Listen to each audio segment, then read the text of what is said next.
Welcome back, Real Estate War Stories. I'm your host, Felicia, aka your favorite home agent. Don't forget to like and subscribe to my channel. Today with me I have a special guest, Melissa. Thank you so much for coming on. If you can, go ahead and if you want to introduce yourself as to what you do, where you service, how long you've been in the business. Sure. I'm Melissa Curtis with Contour Mortgage. I started in the mortgage industry in 2003. So it's been 20 years. Oh, wow. Yes, this past March. I work with Contour Mortgage out in Garden City. Great. Yes. And I am a loan officer there, sales manager, therapist, however, whatever hat I'm wearing that day. That's awesome. Yes. So with 20 years experience, I'm sure you have a ton of war stories, probably so many that you can't even choose one. But if you had one real estate war story that you wanted to share today, I can't wait to hear it. Oh goodness. So where could I begin? I mean, ultimately, you're going to see a lot of things in this business as time goes on, right? So the more transactions you do, the more you see, the more you learn. The quote has always been in the mortgage industry, I learn something new every day. And that's really not a lie. Really done so much as far as getting a buyer from A to Z, from, application to closing. So, I mean, one example I could really give you, last year we closed a VA loan, 100% financing. The loan was declined by another lender. I was able to make the income work, make a concession on the rate, so that way our DTI worked. So we made it past that hurdle. I get the loan approved. We go ahead, we order a new appraisal. So we get the appraisal back and the shed is missing a roof. Okay, and the cost to cure is, I believe it was somewhere in the neighborhood of $12,000 to $13,000. Oh my God, okay, that's expensive.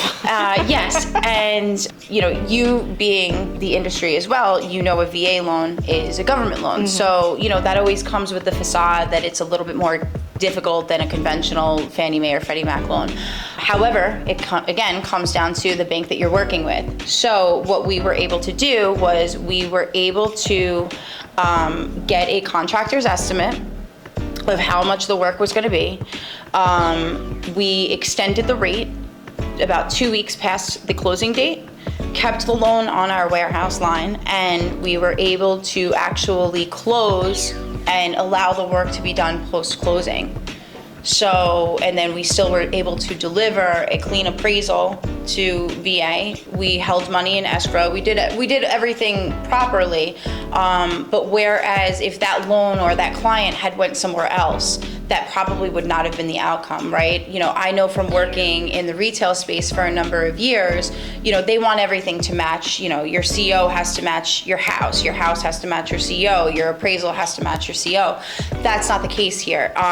We underwrite strictly to guideline. So, we were able to, bring that loan to the closing table just by, getting a little bit in common sense, right? So, we took the amount that was needed to fix it, took a little bit extra, had a contractor come in and do the work, had the pictures taken, and we were still able to deliver a clean file to the investor. Great. Yeah, so a little outside the box, not the biggest deal, but it's little things like that make a big deal to somebody purchasing a house, of course. Well, this business is all about solving problems, right? Who can solve the problems the best? Yes, that's also another position I have, yes.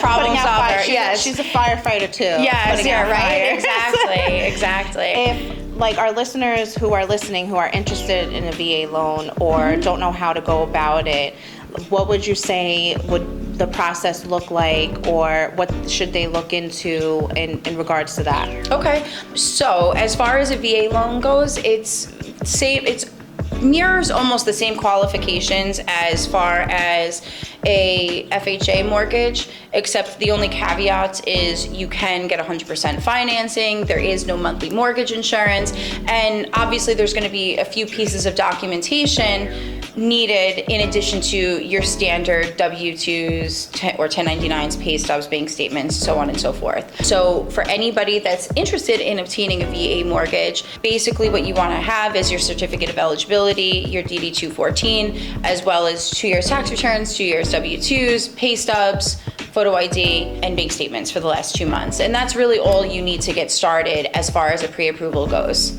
Awesome. And the process is no more difficult than obtaining, an FHA loan or a Fannie or a Freddie loan. It's just different. That's all. Awesome. Yeah. So you had a second war story that you wanted to share? Yes. So in the past year or two, I, have gotten a lot more into the non-QM world, right? Where it's your non-traditional financing, where, those are loans geared more towards investors or more towards business owners, where maybe they're not showing all of the money on their tax returns or reporting all of the money on their tax returns. I've gotten a little bit more into that side of the business over the last, like I said, 12 to 24 months. So last year I had a client come to me, it was this past summer. They were purchasing a mixed use house in Jericho. The purchase price was about $1.3 million. The client was served a time of essence. He was in process with another mortgage company for about 3 months, and they just simply couldn't deliver. So the agent comes to me and he explains what the situation is, right? So straight off the bat, we're under the gun. We have a 30-day time of essence. So for people listening who don't know what Yes. that means. So a time of essence is when you are served a letter that's called a time of essence by the seller, where they're basically stating that you have to close within 30 days, otherwise you will forfeit your down payment. So very big deal. You don't want to get a time of essence, right? So this client was served a time of essence, $1.3 million mixed use property. Was the mixed use of the property? So it was a single family house and a doctor's office. Okay. Now, picture this, single family house, doctor's office. It's in a residential neighborhood, but it's zoned commercial, but it's in a residential neighborhood. The taxes were tremendous on this property in comparison to what was around it because of the zoning, right? So all in all, this client, he fell into that non-QM category where basically we weren't using traditional tax returns to qualify him. We were using just rental income from the property to qualify him. Gotcha. So the rental income comes back on our appraisal a lot lower than what the mortgage payment was. So what do? I found an investor to get this loan done. All we did was reduce the loan from 75% to 70%. So the client came up with another 5%, was able to get a gift, in fact, for the 5%. And we were able to get it closed within those 30 days. The rent did not have to cover the mortgage payment. We were able to work it out, and we were able to get it closed in that time period. So, basically the challenge was that it was a mixed use property. A lot of, people get a little bit weary when you have mixed use, and, we were able to get it done and find an investor for it. So, really, again, it comes down to, knowing the programs as well. That's an important thing in our industry. So had I had not, taken the time to actually know which investors we're working with, know the programs, that could have forfeited me, possibly other opportunities that did come from that transaction.